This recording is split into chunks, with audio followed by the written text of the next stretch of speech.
We are halfway through 2025, and you might want to ask yourself, are you standing on business or just standing still? Welcome to the mid year episode of the 2030 All Stars podcast, the show where we explore how to build resilience, sustainability, and lasting financial security in a world that's changing faster than the speed of light. Each week, we bring you insightful conversations, whether it's financial education, business continuity, wellness, mental resilience, or disaster preparedness.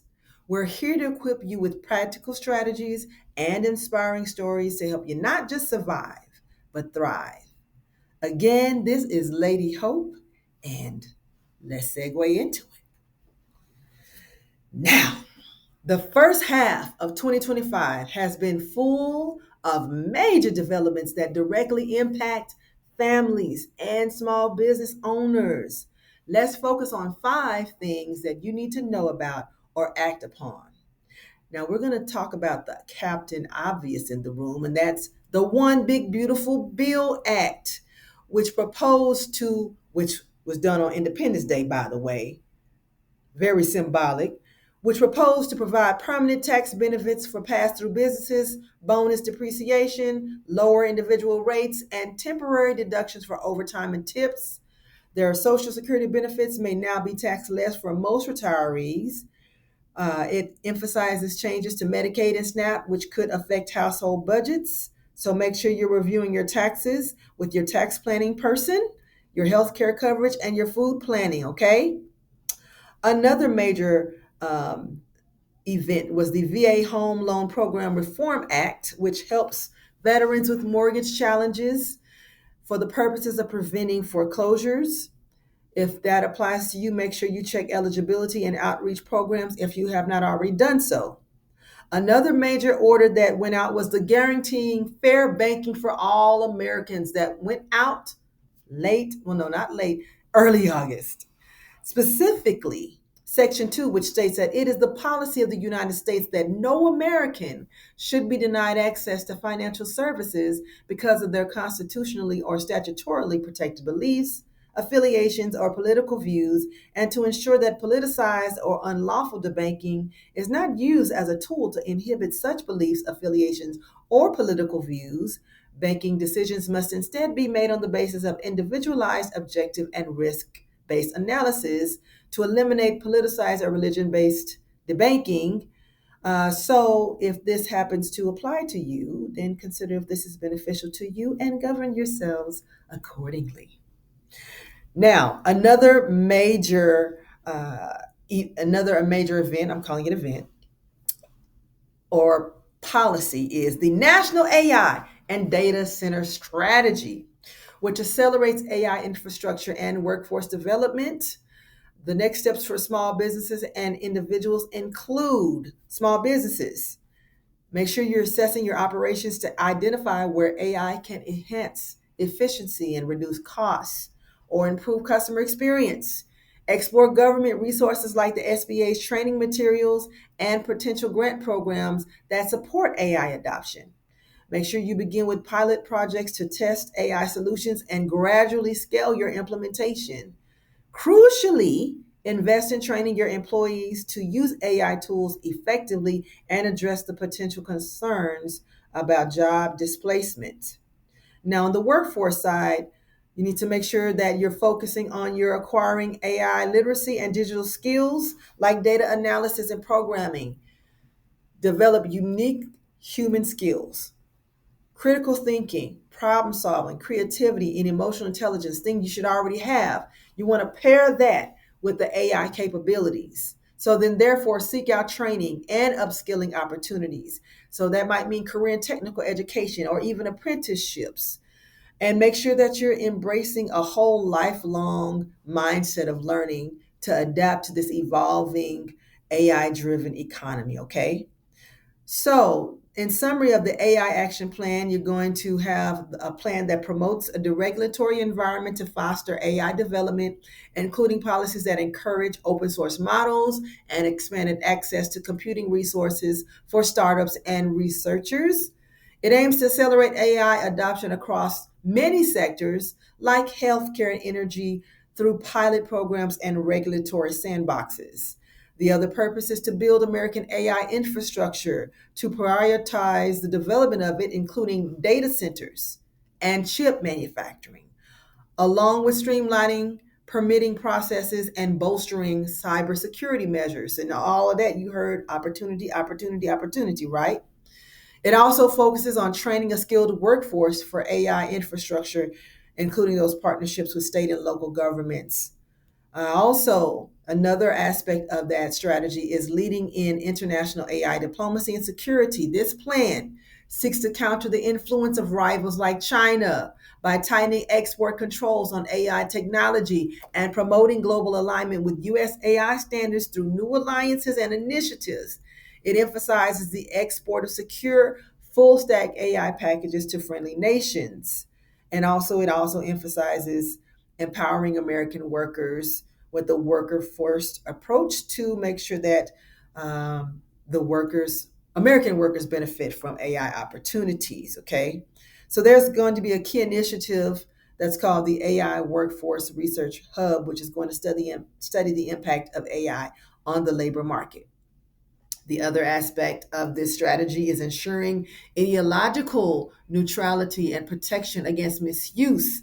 So it aims to basically or essentially ensure that federal AI systems are objective, free from ideological bias, and it takes measures to prevent misuse or theft of advanced technologies, to support the development of standards for verifying digital evidence and combating misinformation and deep fakes.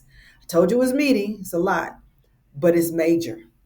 Another executive order out there is the suspending duty free de minimis treatment, which came out in late July, which impacts import tariffs and supply chains. So, for those who it applies, adjust your sourcing, pricing, and inventory strategies for businesses that import or sell online. Whew, these events may feel overwhelming, but knowledge is power. Let's now turn to something more immediate: disasters and personal preparedness. So, in this segment, we're going to talk about the latest happenings.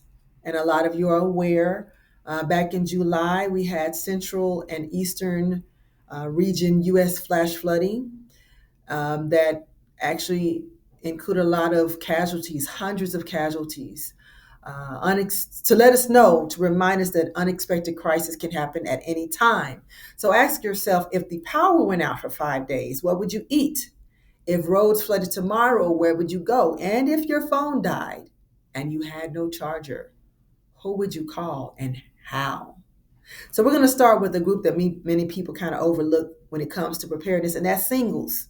Singles, make sure you're identifying your lifelines in advance, the ones that are local, regional, and national. Make sure you have you some wise friends, okay?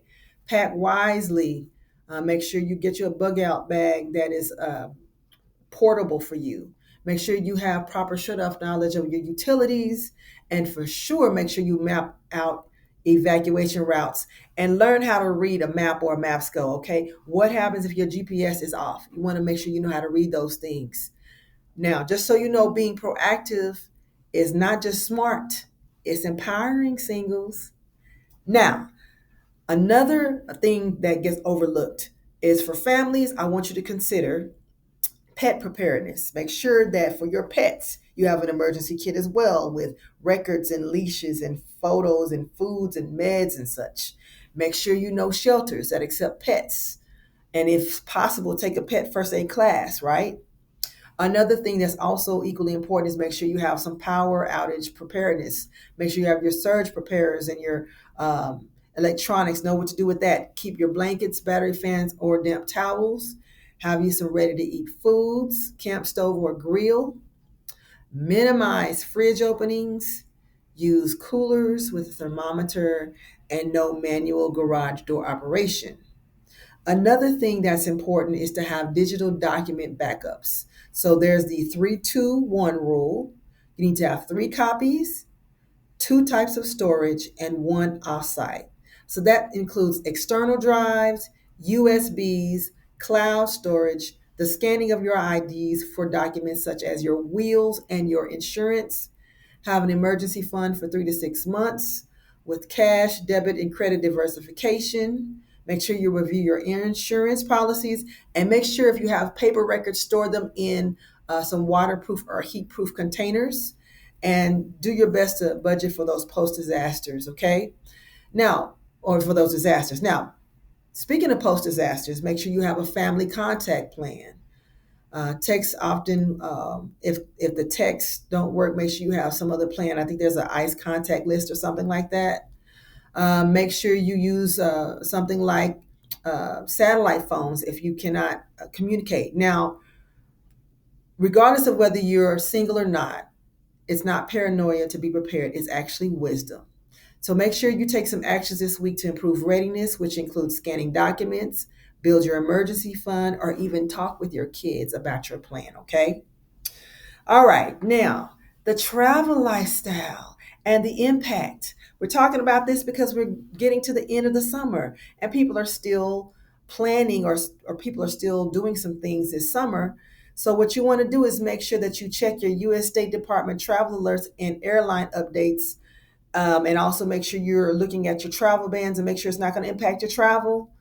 You use travel insurance, make sure you're protecting against unexpected changes and consider alternate locations just in case there's travel bans or even just do a stress-free staycation, because the goal is to reduce stress and protect your finances and family at the same time.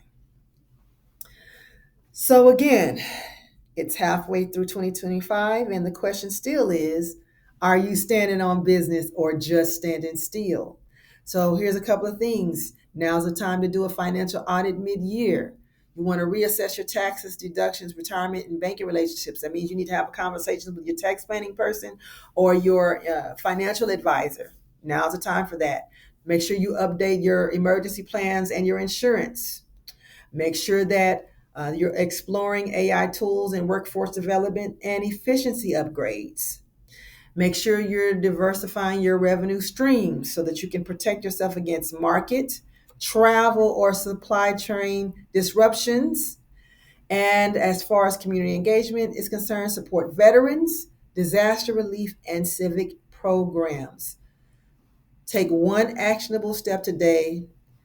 Please don't wait for the storm or crisis to tell you what you should have done. And lastly, the question isn't just how much you survived, but how much you've positioned yourself to thrive. So you're standing on your business, your resilience, and your readiness. And I'm Lady Hope, and this is the 2030 All Stars podcast. Remember, we don't shrink, we rise and rise again until lambs become lions. All right? Stay resilient, stay prepared, and stay thriving.